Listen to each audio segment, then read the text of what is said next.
I see the burden you carry, my friend. That gnawing unease in your gut, that sleepless whisper cutting through your midnight thoughts. You were right.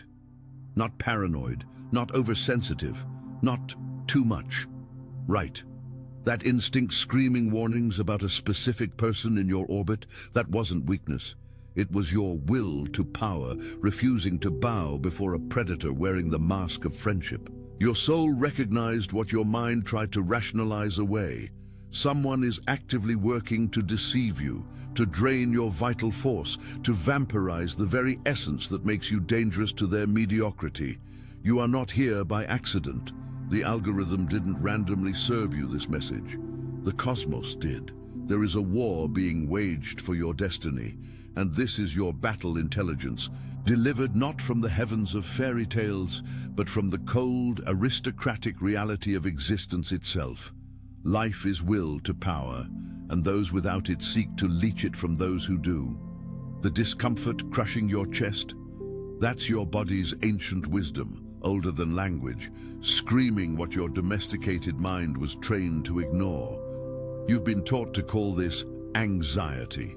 I call it physiological clairvoyance. Your nervous system reading the electromagnetic hostility radiating from a soul that means you harm. But before we descend further into this abyss of revelation, know this. For those with ears to hear, I have left the map to exit the labyrinth in the pinned comment. In my trilogy, The 3 Keys to a Prosperous Life. But understand, the map is useless if the legs refuse to walk, if the spirit lacks the audacity to embrace the solitude required for transformation. The first step represents not comfort, but courage, not validation from the herd, but divorce from its suffocating embrace. These keys are not gentle platitudes, they are hammers to shatter the chains you've learned to call connection. Now, let us speak plainly about what you already know, but have been too kind to name. The diagnosis. You carry master morality in a slave world. Your entire life, you felt off, not broken, off. Like a lion raised among sheep, told that your roar is aggressive, your hunger problematic, your refusal to graze with the herd antisocial.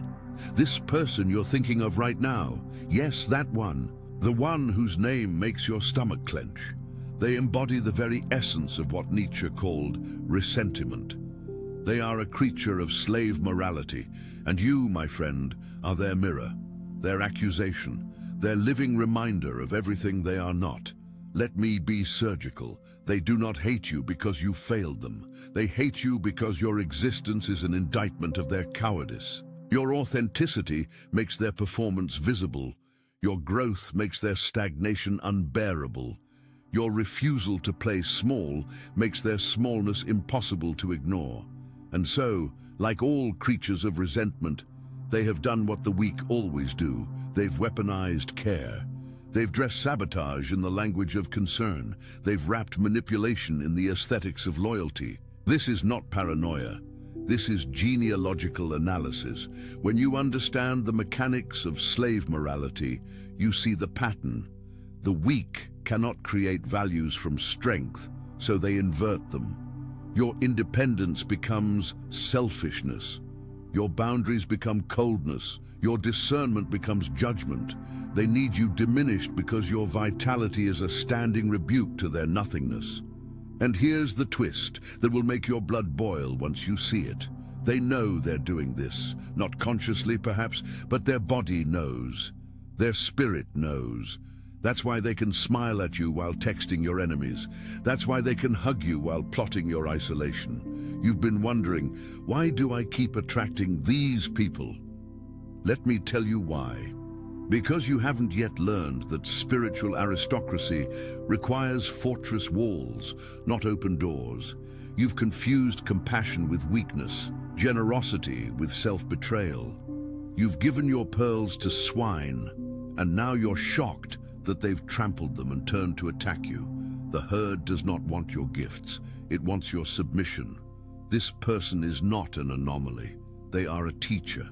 sent by the cosmos itself to teach you the most brutal, most necessary lesson of power. Not everyone deserves access to you. And here's the truth that will liberate you.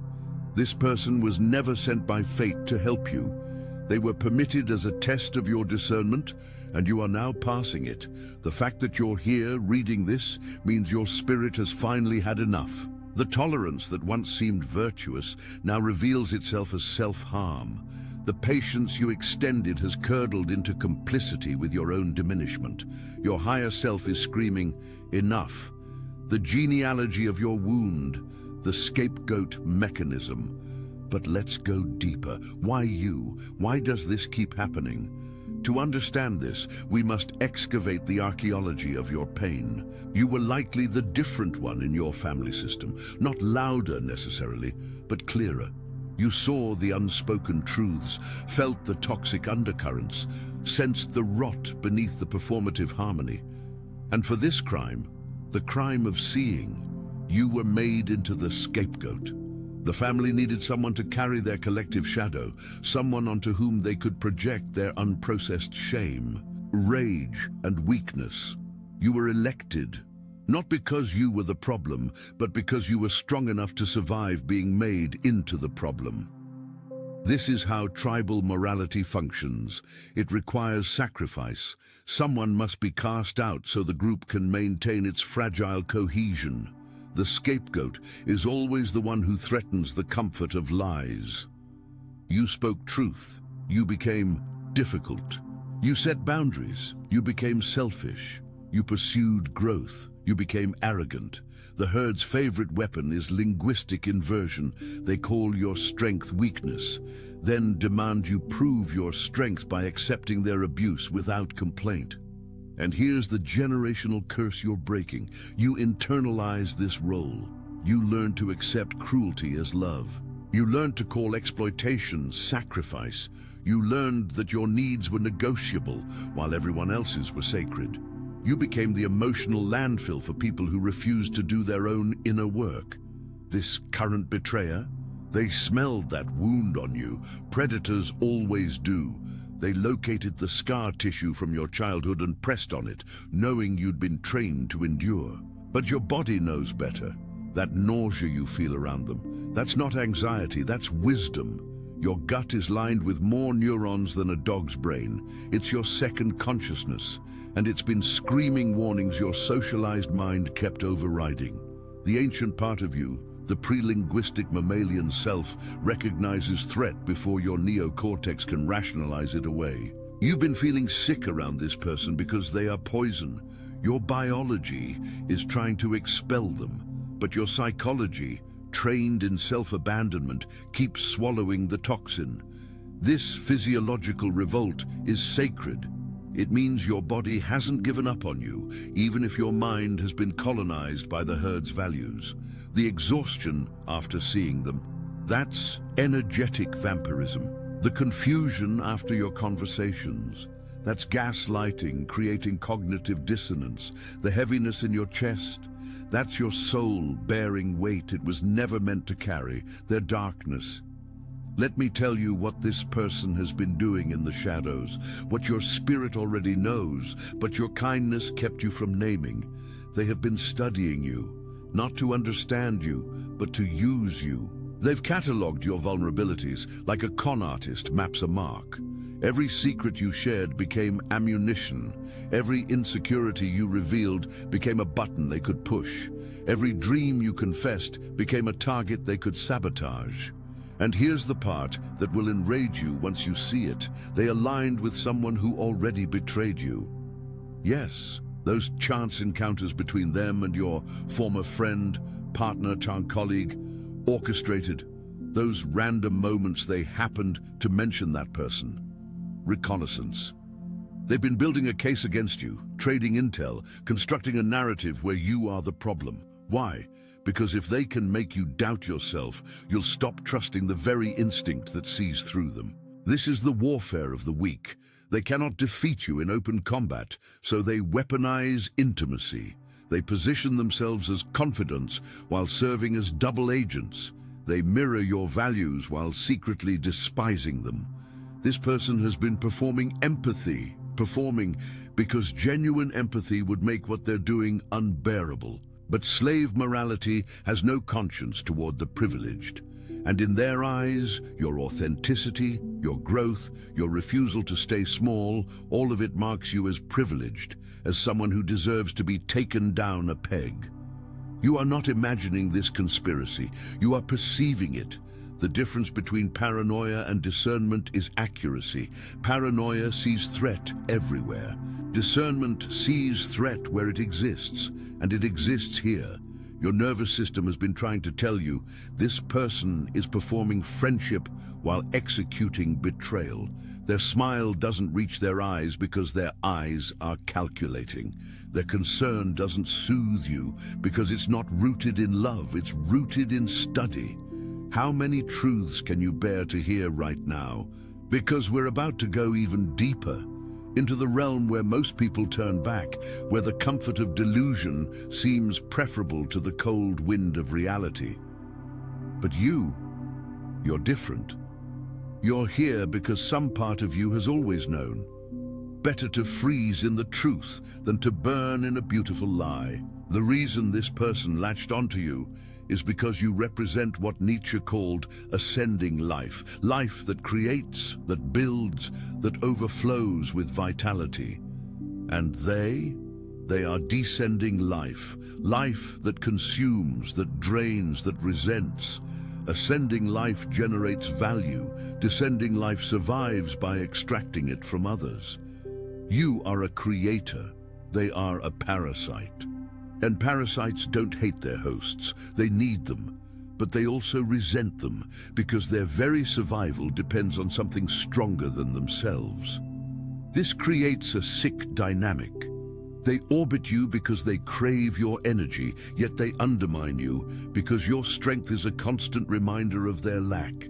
So they do both simultaneously. They stay close, access, while planting seeds of doubt, sabotage. They praise you publicly while poisoning you privately. They celebrate your wins to your face while hoping for your failure behind your back. This isn't complexity. This is parasitism, and the longer you allow it, the more of your life force they extract. But here's what they didn't count on. You waking up. The sleeping giant of your discernment is stirring, and once it fully rises, they are finished. Not because you'll destroy them, you don't need to, because you'll ignore them. And for an attention-addicted parasite, being ignored is worse than being hated. Hate still feeds them. Indifference starves them. Your coldest revenge will be your hottest ascension, becoming so magnificent they can't even reach your altitude to attempt sabotage. The will to power, tools for the ascent. So what now? You know the truth. The mask has slipped. The evidence is undeniable. But knowledge without action is just sophisticated suffering. Let's talk about transfiguration. How to alchemize this poison into medicine. This betrayal into breakthrough. First, strategic solitude. You must embrace what I call voluntary exile. Not forever, but for now. Your spirit has been contaminated by proximity to the toxic. You need a season of quarantine where you restrict access ruthlessly. This isn't cruelty, this is hygiene. Would you live in a house with mold and call it open-minded? Your psychic environment is even more important than your physical one. Every conversation with this person is an infection vector. Every interaction delays your healing. Cut them off. Not with drama. Drama gives them significance they don't deserve. Not with explanation. You owe liars nothing. With silence, cold, absolute, aristocratic silence. Let them wonder. Let them spiral. Let them realize that your attention, which they took for granted, was the only thing giving their mediocrity meaning. Watch how quickly they unravel when the source of supply vanishes. But what if I'm wrong? The herd voice in you whispers. What if I'm being too harsh? Here's your answer. The cost of being wrong by protecting yourself is minimal. The cost of being right while staying exposed is catastrophic. Would you rather risk insulting someone who is actually trying to harm you, or risk destroying your destiny by giving an enemy access. Your kindness has been weaponized against you long enough. Now it's time to weaponize your boundaries. Second, the mental diet. You must become militant about what you consume, not just food, but information, media, and especially people. The herd gorges on poisonous content and wonders why it's sick. They scroll through outrage, consume trash entertainment, surround themselves with energy vampires, then blame life for their misery. You are different. You are a chosen one, and chosen ones live by different rules. Here's your new standard. Does this make me stronger or weaker? Not is this entertaining, not is this familiar, but does this increase my vital force or deplete it? That person drains you? Cut. That content agitates you without inspiring action? Cut. That memory loops endlessly, making you bitter. Transform it or release it. You are the guardian of your inner temple, and you've been letting barbarians storm the gates out of misplaced openness. Nietzsche said, "You must have chaos within you to give birth to a dancing star." Fine, but chaos is not the same as garbage. Chaos is raw potential. Garbage is toxic waste. This person is not chaos, they are contamination. Stop romanticizing the poison as complexity. Some people aren't complicated, they're just consistently harmful. Third, the sacred no. This is your most powerful word, and you've been afraid to use it. Why? Because you were trained that no makes you bad, that boundaries make you selfish, that protecting yourself makes you not a team player. Slave morality again. The weak need you accommodating so they can exploit you. But the strong know that no is how you protect yes. Every time you say no to something that doesn't serve you, you say yes to something that does. Every time you disappoint someone by honoring yourself, you delight the universe. Every time you prioritize your peace over someone else's comfort, you signal to the cosmos, I am ready for what's mine. Practice. No, I'm not available. That doesn't work for me. No apology, no explanation, no negotiation. Watch how the energy vampires scatter when the blood bank closes. Watch how the users rage when you stop being useful. Watch how the manipulators panic when their tactics stop working. Their reactions will confirm everything you suspected. The innocent accept boundaries, the guilty attack them. But here's the advanced move. Use your betrayer as a telescope into your own patterns. They didn't create your wound, they just found it. So what in you made you ignore the red flags? What conditioning convinced you that tolerating abuse was love? What fear made you override your instinct again and again? This isn't self-blame, it's self-archaeology. You're excavating the foundations so you can rebuild on something stronger than trauma. Your task now is not revenge, it's resurrection. You died 1,000 small deaths in this dynamic. Each time you silenced your knowing, each time you accepted less than you deserved. But death is a doorway, and you're about to walk through it into a version of yourself that would terrify your former self. The chosen one doesn't emerge from comfort, they emerge from crisis. And this betrayal, this is your chrysalis, the pressure required to forge a diamond, the eternal recurrence test. Would you live this betrayal again? If it led to this awakening, this sovereignty, this fierce clarity, would you choose it? That's amor fati. Not passive acceptance, but active embrace. Not this happened to me, but this happened for me. The universe doesn't send lessons, it sends collisions. And you just collided with your own power. The shadow integration. This person is your shadow teacher. They showed you every quality you've repressed. Selfishness, manipulation, calculation. Not to become those things, but to understand them. You've been naive, operating from a worldview where everyone has good intentions. Now you know some people are just hungry. And when you understand hunger, you stop personalizing it. A wolf doesn't hate the deer, it just eats. Your betrayer doesn't hate you, they just fed. Understanding this doesn't mean forgiving them, it means transcending them. You're not meant to stay in this valley of betrayal. This is not your home, it's your education. The mountain peak calls, and the air up there is too thin for parasites. They can't follow where you're going, because where you're going requires something they lack. The courage to be alone. The herd fears solitude, the sovereign craves it. Up there, in the razor-sharp clarity of altitude, you'll look back at this moment and laugh, not cruelly, but cosmically, at how small this person was, how temporary their power, how ultimately irrelevant to your destiny. But right now, you must move. Knowledge is nothing without action. You know what you need to do. Your body has been screaming it. Your dreams have been showing it. Your exhaustion has been proving it. Now your will must enforce it. Cut the cord, block the number, delete the thread. Not someday, today. Not after one more conversation. Now. The window is closing. Your window of rescue is this moment, this breath, this choice. The Overman emerges, your prophetic future. And now let me tell you what happens after you leap. First, there will be withdrawal. Your nervous system has been addicted to the adrenaline of this dynamic, the uncertainty, the drama, the hope that maybe this time they'll be real.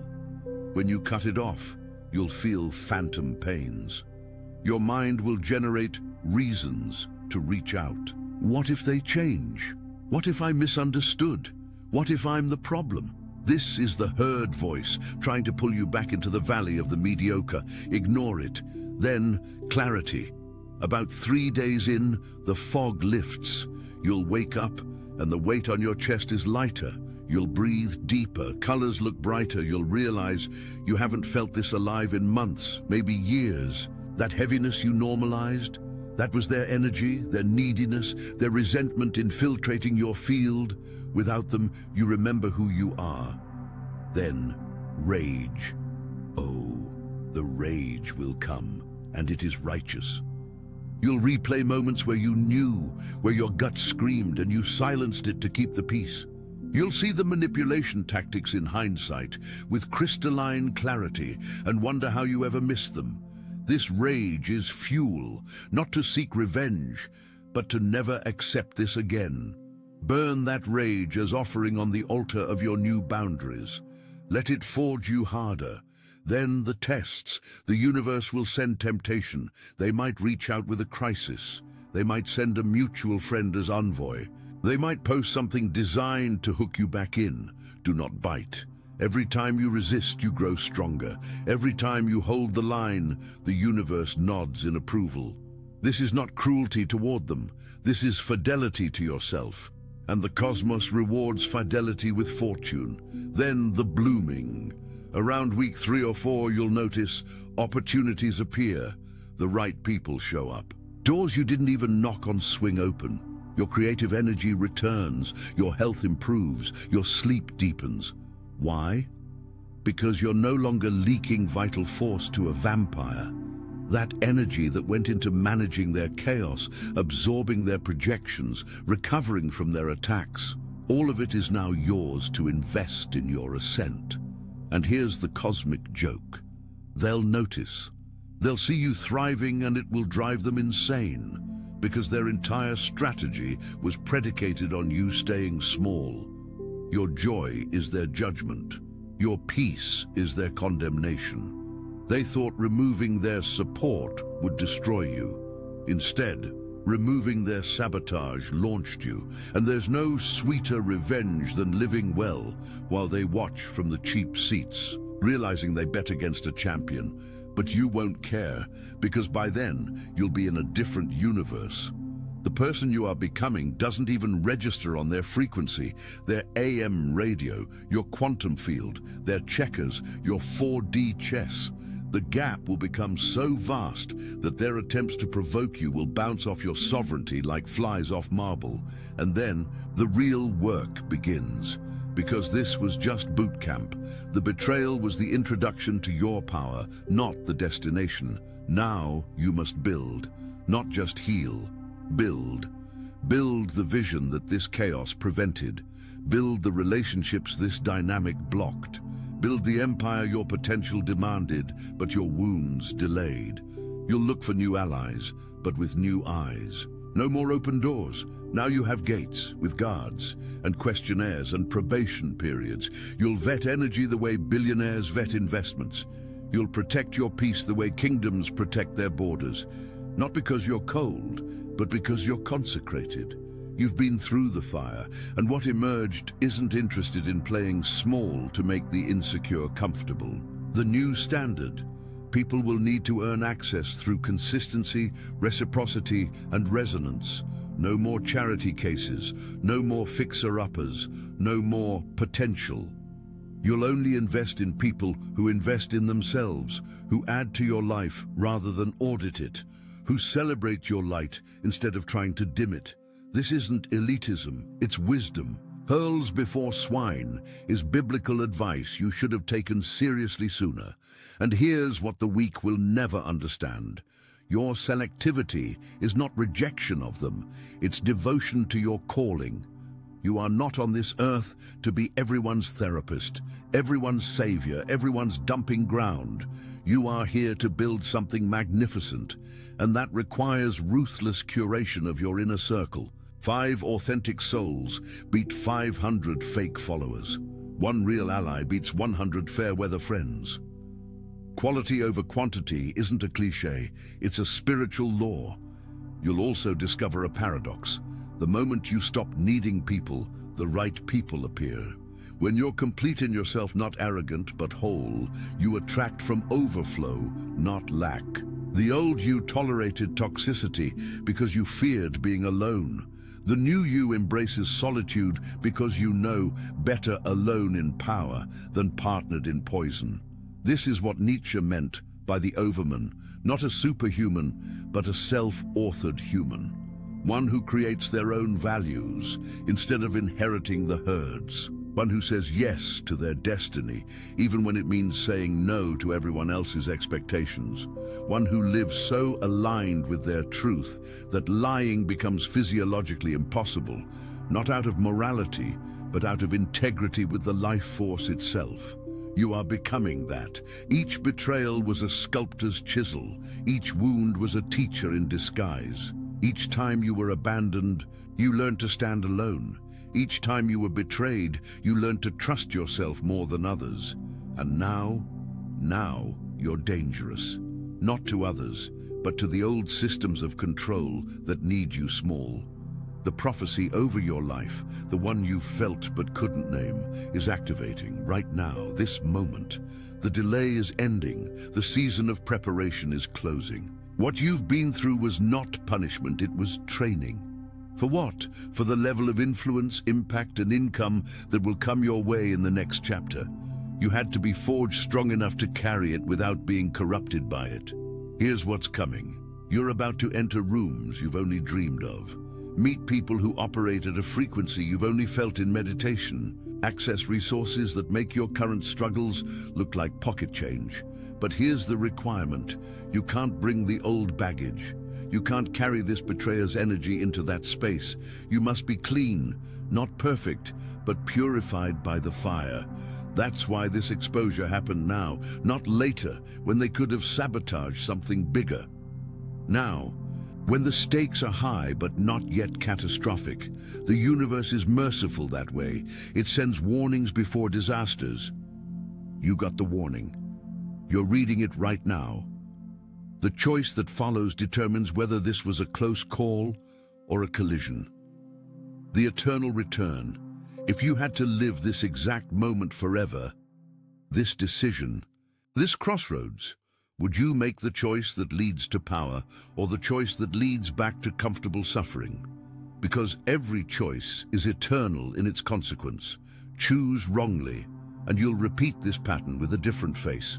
Choose rightly, and you break the cycle forever. I am not gentle with you because gentleness has made you vulnerable. I'm not reassuring you because reassurance has made you naive. I'm hammering truth because truth, cold, hard, uncompromising, is the only thing that will set you free. And freedom isn't comfortable. It's exhilarating, terrifying, and lonely as hell. But it's yours. the final vision. 1 year from now, you're standing in a space, literal or metaphorical, that the current you cannot even imagine. The peace is palpable. The people around you get it. The work you're doing matters, not just to you, but to thousands.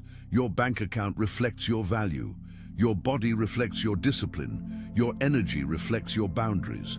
And when someone mentions that person's name, the betrayer, you feel nothing. Not hate. Not even satisfaction at their downfall. Just neutral indifference. Because they exist in a reality so far beneath yours that it's like hearing about weather on another planet. That's the destination. But the road there starts with one ruthless act of self-love. Cutting off the dead weight. Not next week. Not after one more conversation. Now, right now, close this message and do the thing you've been avoiding. Block the number. Delete the thread. Draft the boundary. Speak the no. Whatever the specific action is, you know it. Your hands are shaking because your body knows this is the hinge moment. Your breath is shallow because your spirit knows this is life or death, not physical, but spiritual. This is your rite of passage. Every hero has one. Every phoenix has to burn. Every chosen one has to choose. And you're choosing yourself. Finally, fiercely, forever. The trap they set is broken before it closed. The poison they prepared you will not drink. The cage they built you will not enter, because you saw it, you felt it, you knew it, and knowing obligates action.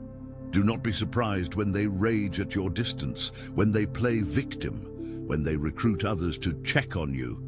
Read, guilt you back in. When they suddenly apologize with no changed behavior. When they oscillate between love bombing and punishment. These are the death throes of a dynamic that fed on your tolerance. Let it die. Grieve if you must, not for them, but for the version of yourself who believed the lie, then bury it and walk toward the dawn. You are not abandoning them, you are reclaiming yourself. You are not being cruel, you are being clear. And clarity, though it cuts, is the most loving thing you can offer a world drowning in delusion. Final word, the chosen one's burden is that they see before others do. This makes them Cassandra, cursed to speak truth no one believes until it's too late. But it also makes them free. Because while the herd argues about what's real, you're already building in the tea.